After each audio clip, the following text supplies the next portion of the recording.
अमित शहांनी काल तटकरेंच्या घरी जात जेवणाचा आस्वाद घेतला। त्यावरून आता सामाजिक कार्यकर्ते अंजली दमानिया यांनी निशाणा साधलाय।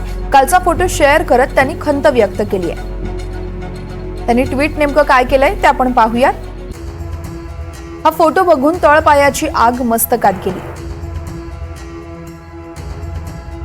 वेड्यासारखे मर मरून सगळ्या दिग्गज राजकारण्यांना शिंगावर घेऊन सिंचन घोटाळा उघडकीस आणला।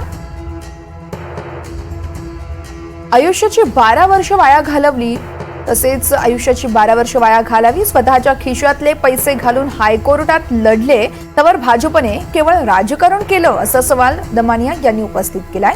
फडणवीस, तुम्ही विरोधी पक्षात असताना तुम्ही यांना शिक्षा द्याल या अपेक्षेने तुम्हाला कागदपत्र दिली। याच तटकरेंच्या घरी जेवायला तुम्हाला काहीच वाटलं नाही का, असा सवाल अंजली दमानिया यांनी उपस्थित केलाय।